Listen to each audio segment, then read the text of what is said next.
সুপ্রিয় দর্শক, কৃষি সম্মান ইউটিউব চ্যানেল ও কৃষি সম্মান ফেসবুক পেজের পক্ষ থেকে আপনাদেরকে জানাই আন্তরিক প্রীতি শুভেচ্ছা অভিনন্দন। কিভাবে গাছ স্থানান্তর করতে হয়, মানে এক জায়গায় থেকে তুলে আরেক জায়গায় কিভাবে রোপণ করতে হয়, সেই দৃশ্যটা আপনাদেরকে দেখাবো।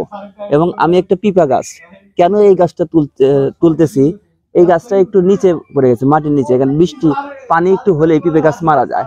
পিপে গাছ বৃষ্টির পানি সহ্য করতে পারে না, কারণ বৃষ্টির পানি যদি জমা হয়ে থাকে তাহলে পিপে গাছ মারা যায়। যার কারণে আমি এই পিপে গাছটা একটু, এখানে একটু নিচু জায়গা, সেজন্য এখান থেকে আমি এই পিপে গাছটা তুলবো এবং তুলে দেখা যাচ্ছে যে আমি একটু উঁচু জায়গায় গাড়বো।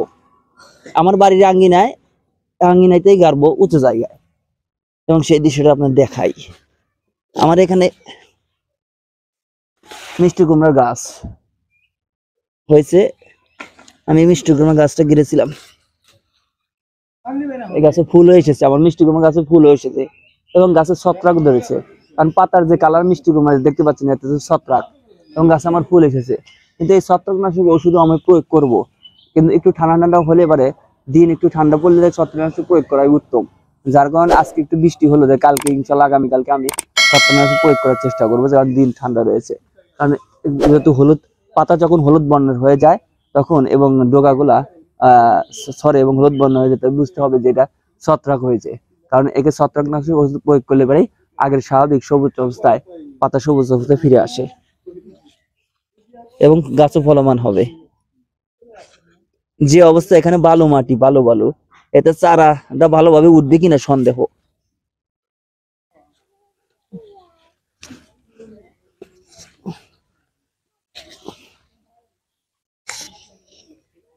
জুলুম, গাছও বড় হয়ে গেছে। আমি মানে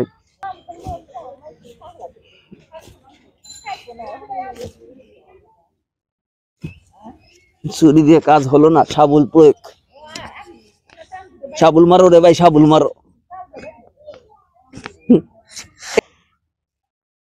দেখেন, শাবল দিয়ে তুললাম, যার কারণে এই উঠে গেল। হ্যাঁ, গাছের শেকড় মাটি সহকারে, শেকড় সহকারে যদি না তোলা যায়, তাহলে এই গাছ পরবর্তীতে ভালো গাড়লে ভালো হবে না, হওয়ার সম্ভাবনা খুবই কম থাকে। আমি মাটি সহকারে, শেকড়ের সাথে মাটি সহকারে তুললাম, তবুও আমার বালু মাটি থেকে পরিপূর্ণভাবে উঠলো না। আসো, এনালেই দেন, এনে হ্যাঁ প্রায় হলো পটাশ, একটু পটাশ দিলাম। এবার দেবো ইউরিয়া।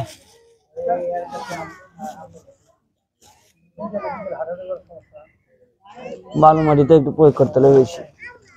এবার জৈব সার, গোবর।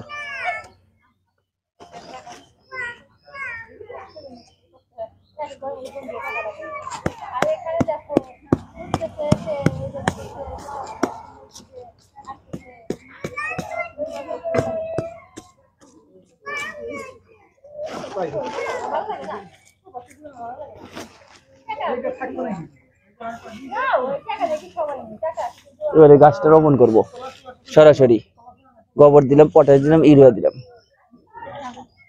এবং দেওয়ার সঙ্গে সঙ্গে এবার একটু বেলে মাটি দিই। এরপরে আমি মালচিং করেছি, যে ডিমের খোসা, মুরগির বিষ্ঠা এবং তরু তরকারি, এগুলোও দিয়ে দেবো।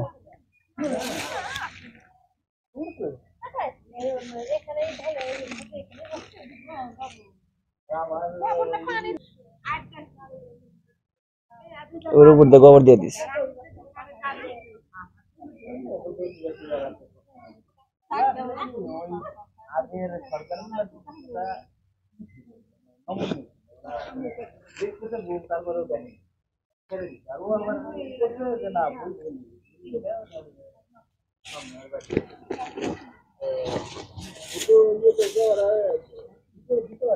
হয়ে গেল আমাদের চারা গাছ রোপণ, স্থানান্তর করা এবং রোপণ। এভাবে আমরা বিভিন্ন চারা গাছ স্থানান্তর বা রোপণ করতে হয়। ডেপ সার আমরা পরবর্তীতে ডেপ সার দিয়ে দেবো। ধীরে দেখা যাচ্ছে ডেপ সারের মধ্যে বিভিন্ন রকমের সার মিশ্রিত হয়, ডেপ সার ওটা দিলে আরো ভালো হয়, ওটা আমরা ইনশাল্লাহ দিয়ে দেবো। আর এখন আমরা পানি দিয়ে দেবো, দেখা পানি দিলে পরে এটা আটকে যাবে, ক্লিয়ার, সুন্দর একটি এই গাছটা হয়ে যাবে। নিয়মিত পরিচর্যা করতে হবে, তাহলে ফল আসা সম্ভব।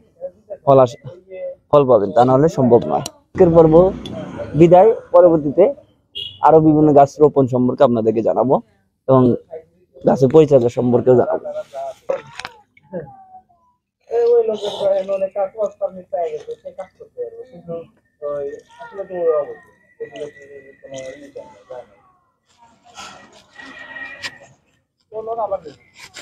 এরকম অনেক লোক আছে, 14-15-20 বছর ধরে হয়েছে এই জায়গায়, বাংলাদেশে আছে না, এই জায়গায় বাড়িতে ছেড়ে নিয়ে বসে আছে একটা ইয়ের জন্য।